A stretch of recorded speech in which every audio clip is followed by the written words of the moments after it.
Just because you're good at something or you're available doesn't mean that it's yours to carry.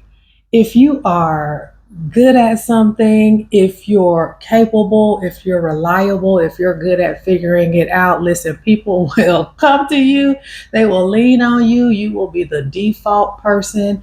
And that's what I want to talk about in today's video when being the capable, reliable person wind you up to be the person who is always available.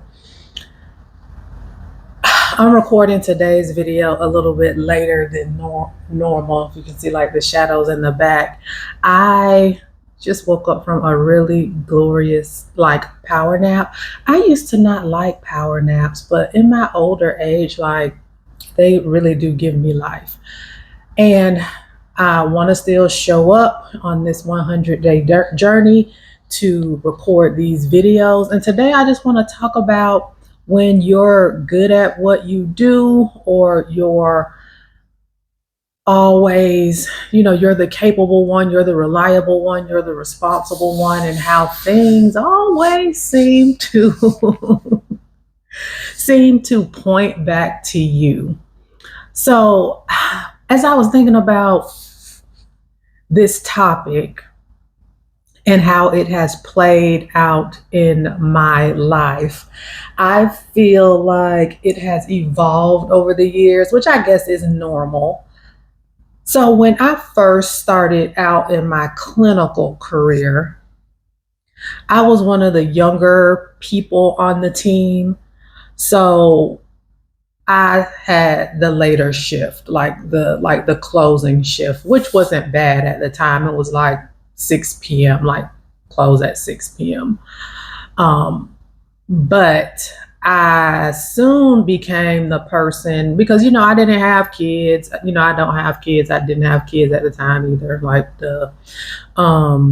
So the thing was, when it came to holidays, I would volunteer to work. And while I didn't mind it, I'll be honest, I didn't mind it. And I wouldn't say I felt pressure from the team, but I did feel, just reflecting on it now, I guess I did feel a little bit of internal pressure, because here I am, like the youngest one, no kids, and holidays, these people might have children or families or whatever they want to go spend time with. So it's almost like, well, Erica, you don't got nothing to do, like you don't have nothing to do. So yeah, you can work the holiday shifts.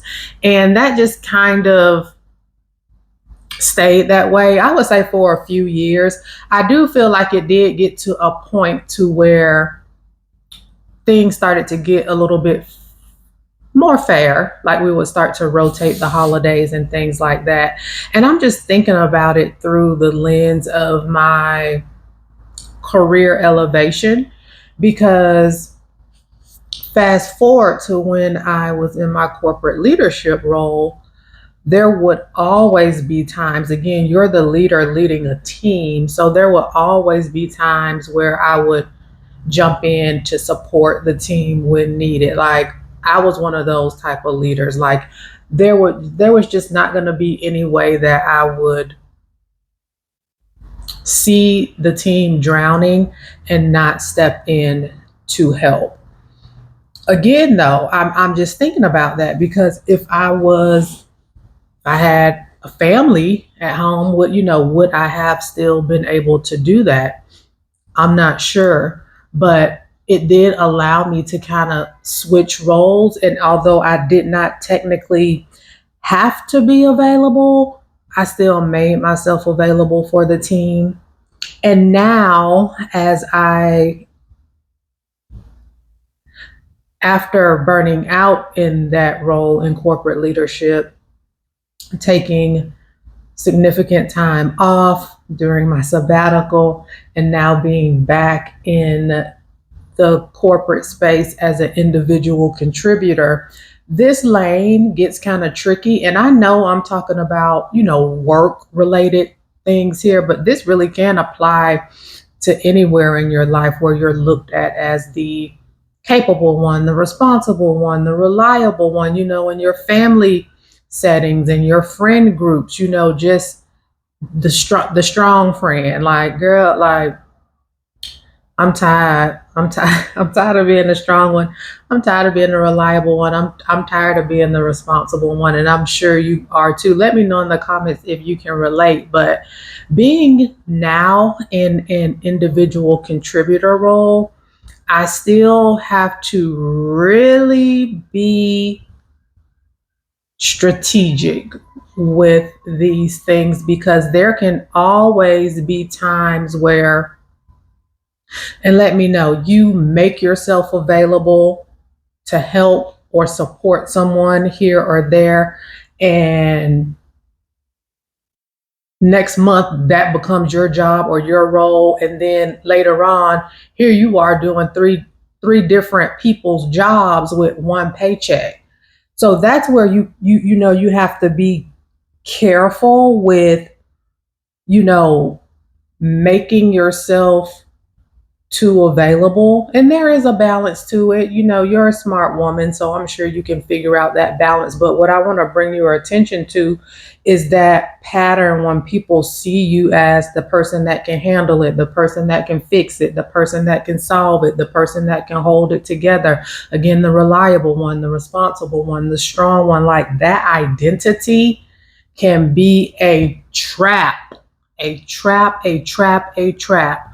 And of course you're doing good work. I mean, if you weren't, they wouldn't be so quick to, pass these things off to you. But there's a cost to that. There's a cost to that, making yourself available in that way. There's a cost to being the capable one. I just mentioned one of the costs, the cost of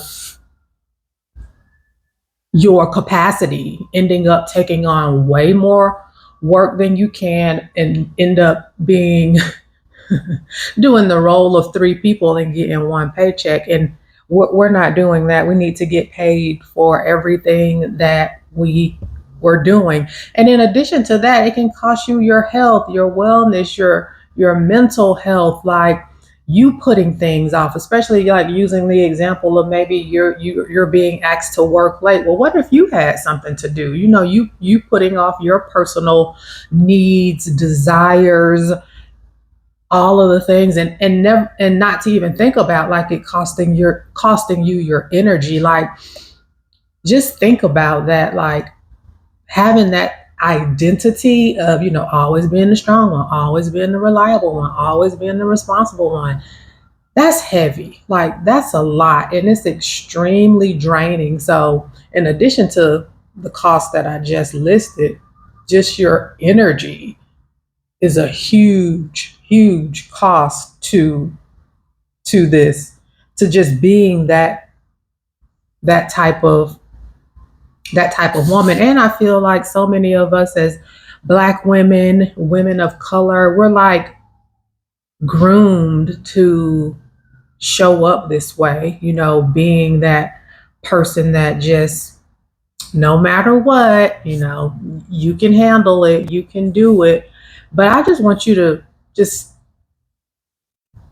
protect yourself, protect yourself at all cost, while still, of course, doing good work, which isn't the problem here. But just, protect yourself.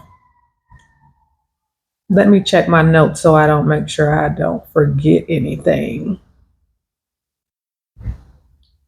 So you can be intelligent, you can be efficient, you can be strategic, you can be resourceful, you can be the person who has the skill set, and you can still say no. You can still say not right now. You can still say I'm not available. You can still say not at the cost of my health and well-being. And you can say I don't have the capacity. Or, this is the one that I use oftentimes, if this is something that really needs my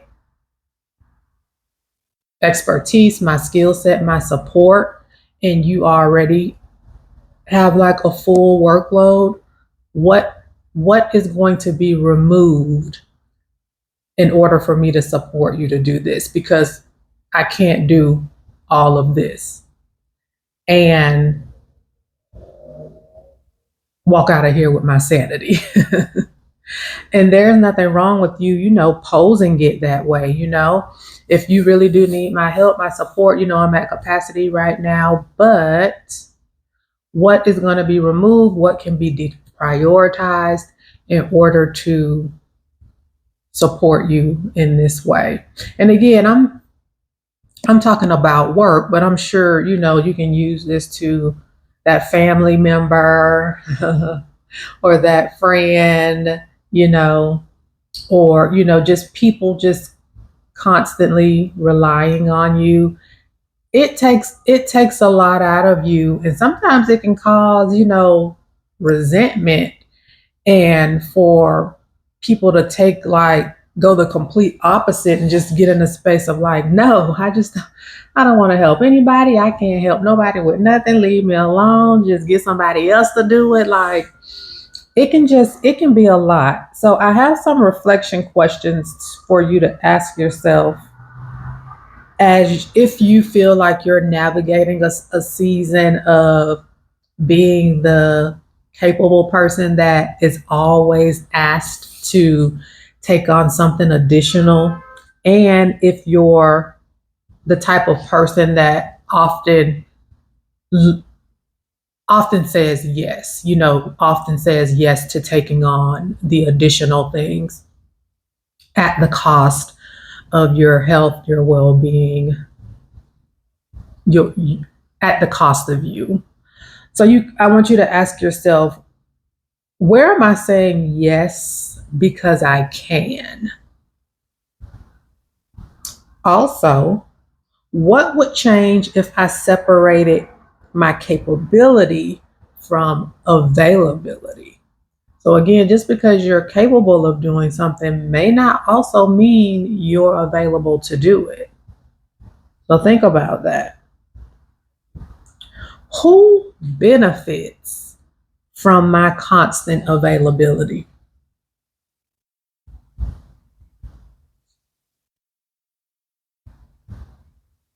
Who benefits? What would it look like to be capable and selective? And this is where I was saying earlier, where you can be, especially in corporate America, it can get a little sticky with things, and it may vary, as I use the example of me being in a clinical role versus me being in leadership, and then versus me now being in like an individual contributor role. There may be times where your skill set, your expertise, or you just want to lend a hand, but it doesn't mean you have to always be the one lending the hand. Doesn't mean you have to be the one that's always saying, yes, I'll do it, while everybody else is just looking around, or it even gets to the point that, yeah, she'll do it. Just give it to her. She'll do it. It costs too much. It costs too much for you to take that on, and you're probably already feeling it, which is why you're watching this video. So those are some things to just kind of reflect on. If you're a journaler, maybe you want to journal about it, or just kind of reflect to yourself those questions. So this is where I'll stop today. I just want you to know that just because you are capable, responsible, reliable, does not mean you always have to be. I'm Erica Prevail, and I share daily conversations. We're doing 100 days, daily conversations supporting driven and purpose-led women, with them reworking their relationship with ambition, capacity, rest, and creativity. I'll talk to you tomorrow. Bye.